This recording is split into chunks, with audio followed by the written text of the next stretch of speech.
Mesdames et messieurs, nous connaissons l'importance des comportements de santé pour la santé physique et psychique des personnes, que ce soit à court terme, mais aussi plus tard dans la vie. C'est pourquoi la prévention des comportements salutogènes, mais aussi des comportements à risque, et la promotion des comportements salutogènes est vraiment essentielle à tout âge, mais en particulier dans la période prénatale, l'enfance et l'adolescence, puisqu'il s'agit d'une phase de la vie qui va poser les fondements de la santé future. Or, pour guider les mesures de prévention et de promotion de la santé, il faut disposer de données empiriques, objectives, représentatives au niveau national. Je vais donc aujourd'hui, j'ai le plaisir de vous présenter les résultats du chapitre numéro 7 du rapport sur la santé en Suisse. Je vais vous présenter un survol avec quelques exemples. Il y a beaucoup d'autres, ce chapitre contient beaucoup d'autres résultats, donc c'est vraiment, j'ai piqué comme ça quelques exemples par type de comportement de santé, sachant que je ne vais pas aborder tout l'aspect du monde numérique, puisque comme ça a été dit auparavant, c'est un sujet qui a fait l'objet d'un chapitre séparé, très exhaustif.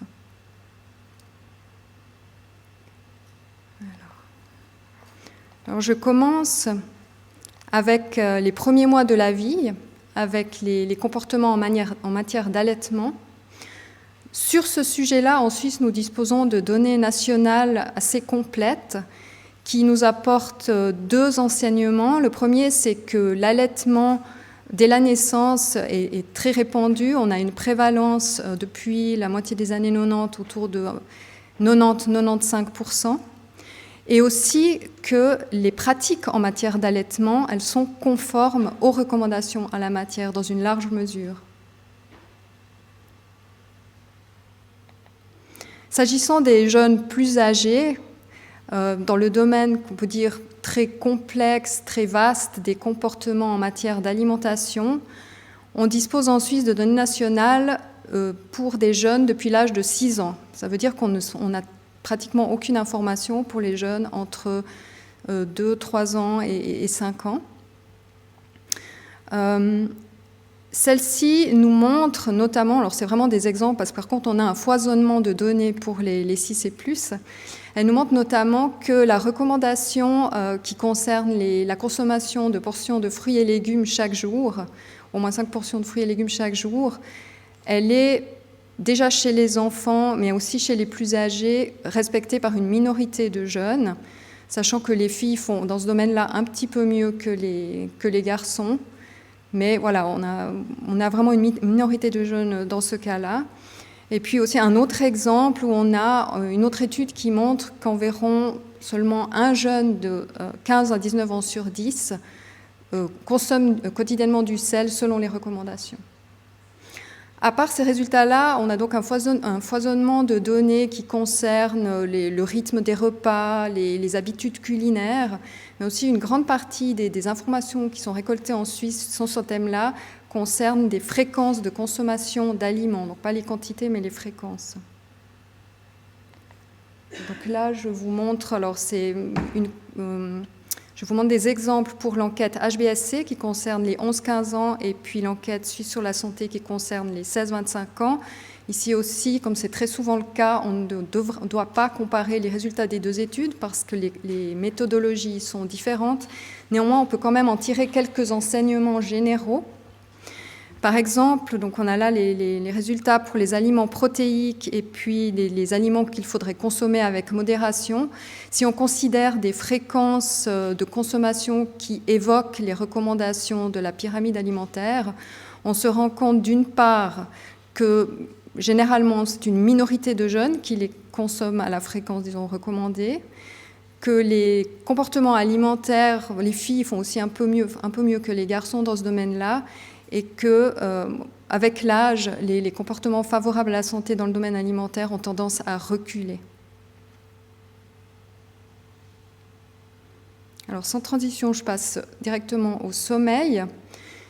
Dans le domaine du sommeil, on dispose d'études nationales récentes depuis l'âge de 12 ans environ. On a des données plus anciennes qui datent de 2001, mais les données les plus récentes, c'est à partir de 12 ans. Celles-ci nous montrent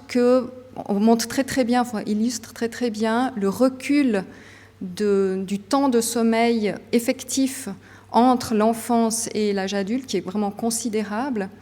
Et puis aussi le recul des besoins en sommeil. Donc il y a vraiment le sommeil effectif et les besoins en sommeil, les besoins perçus, qui reculent considérablement avec l'âge. En matière de recommandations, les données les plus récentes ne concernent que les 14-15 ans, pour lesquels on a une estimation d'environ 60% des 14-15 ans qui dormiraient suffisamment avant les jours d'école, donc avant les jours où finalement ils doivent se lever à une heure fixe. Donc c'est une petite majorité dans ce cas-là. On verra d'ailleurs, il y a une étude qui est menée actuellement par l'Université de Lausanne qui devrait apporter à ce sujet des données plus complètes, mais elles n'ont pas encore été publiées. Au sujet de l'activité physique, alors on a un tableau un peu similaire au comportement en matière d'alimentation, c'est-à-dire qu'on a des données disponibles essentiellement à partir de l'âge de 6 ans, donc de nouveau un trou entre 2-3 ans et l'âge de 5 ans.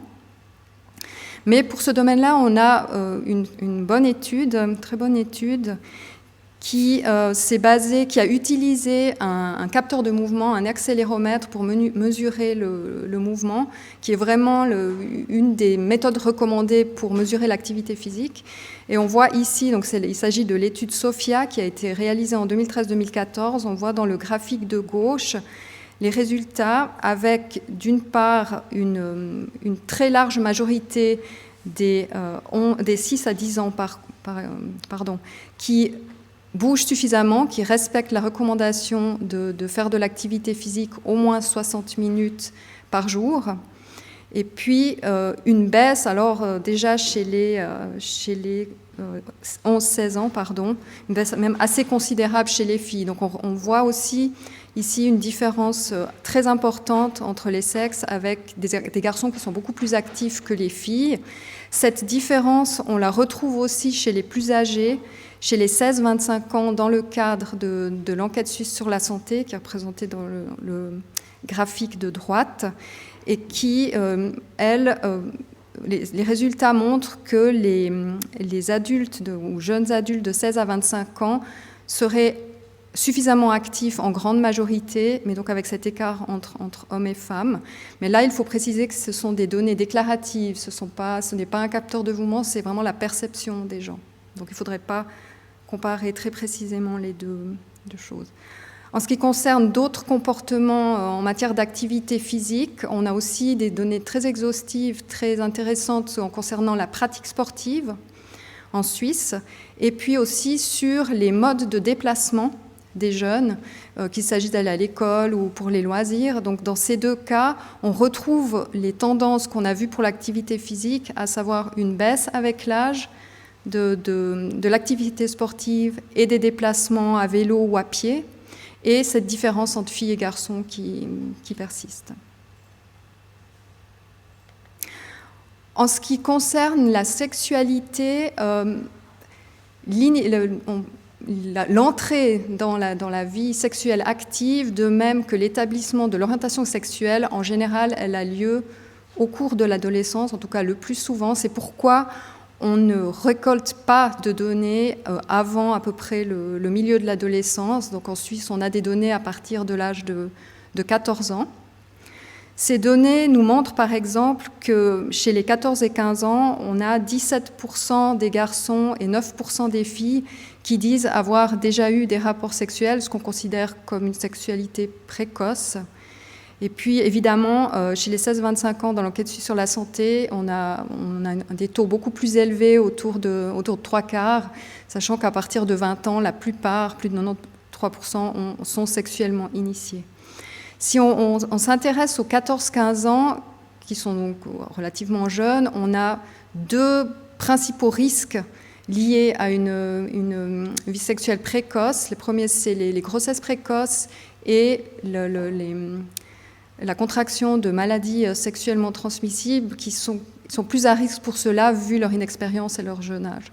C'est pourquoi c'est vraiment très très important qu'ils aient à disposition de la contraception et des moyens de protection. Et on voit selon ces 2 enquêtes que chez les 14-15 ans, on a déjà à cet âge-là à peu près 29-30% de filles qui prennent une pilule contraceptive. Le taux double un peu moins, à peu près chez les 16-25 ans. Et ce qu'on voit aussi, c'est que concernant le préservatif masculin, on a quand même une proportion chez les 14-15 ans, à peu près 20-25%, qui n'ont pas utilisé de préservatif lors des derniers rapports. Donc ce n'est pas un usage qui est complètement répandu. On a vraiment des jeunes qui ne mettent pas de cet âge-là, qui ne mettent pas de préservatif au dernier rapport. On peut aussi ajouter qu'il y a une petite étude qui a été faite dans le canton de Vaud qui suggère que les filles à qui on prescrit une méthode contraceptive ont tendance à assez bien la maintenir dans le temps. Et ce serait une des explications pourquoi en Suisse on a un taux de grossesse chez les jeunes adolescentes et aussi un taux d'interruption de grossesse qui est assez bas, même relativement bas au niveau en comparaison européenne. S'agissant des consommations de substances psychoactives, là aussi on récolte principalement des données à partir de l'adolescence, plutôt le préadolescence vers 11 ans, parce qu'avant on considère que l'initiation a rarement lieu avant. À ce sujet, je vous ai mis ici des exemples qui proviennent des études HBSC et ESS. Une nouvelle fois, il ne faut pas comparer directement, mais disons l'impression générale qui se dégage, c'est d'une part que chez les jeunes adolescents, les consommations sont plutôt sporadiques, qu'elles sont assez irrégulières, il n'y a pas encore des habitudes établies, et puis par contre, après, plus tard, la consommation devient plus régulière.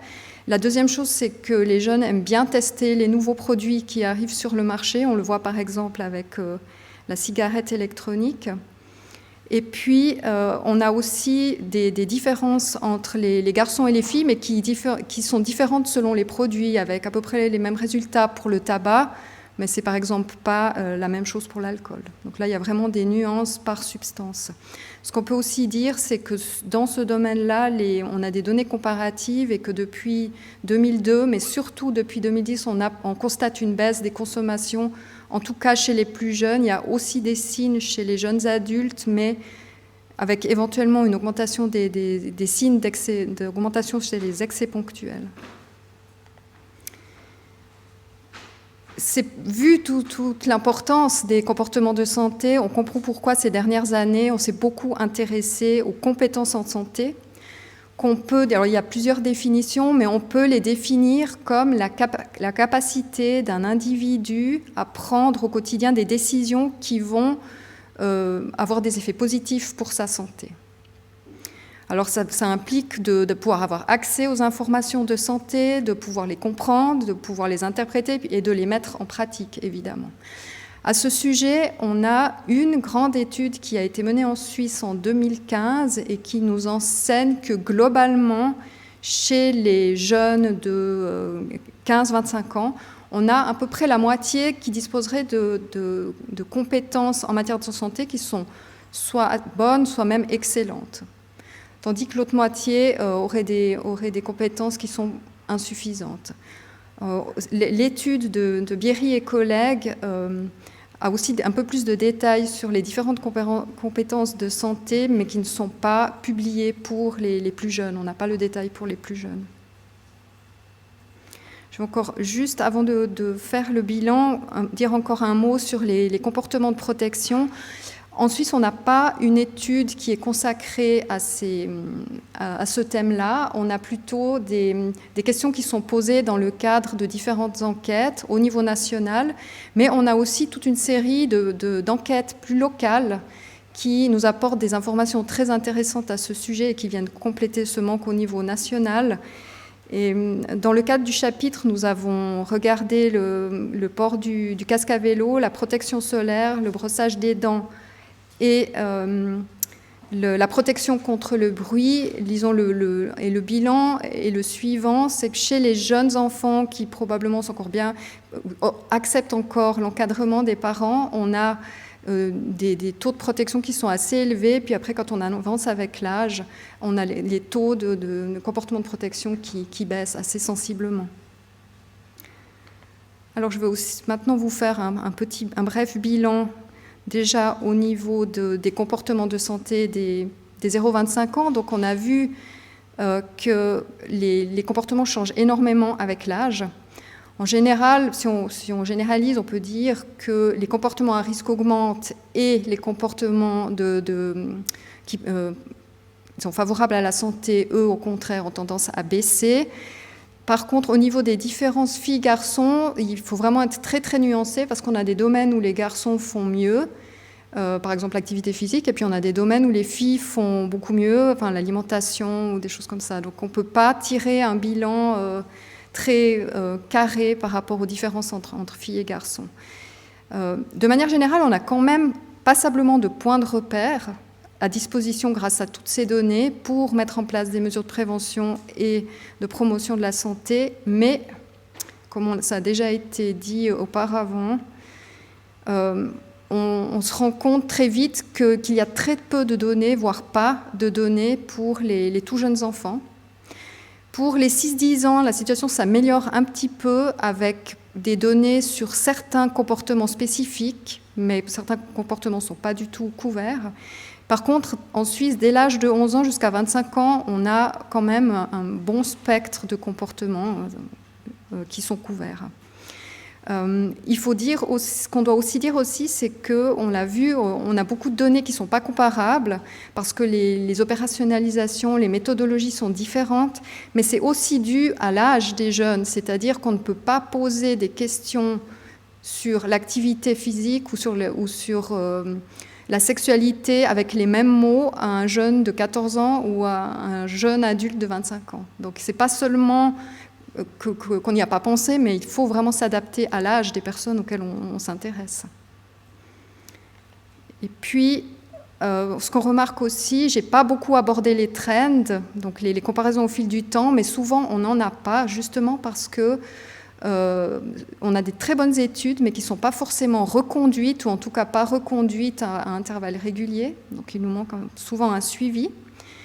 Et puis, compte tenu qu'il s'agit généralement d'enquêtes par questionnaire, en général, il s'agit de questions assez simples qui ne peuvent pas forcément capter vraiment la complexité de l'activité physique ou de l'alimentation. Donc là, c'est clair que c'est vraiment un défi. Souvent, il faut des mesures assez sophistiquées comme l'accéléromètre. Donc ça fait beaucoup de défis pour les chercheurs pour arriver à mesurer ces comportements. Mais aussi, comme ça a été dit précédemment, on ne peut que espérer que ces lacunes qu'on a constatées, surtout pour les plus jeunes, soient comblées à l'avenir. Merci beaucoup.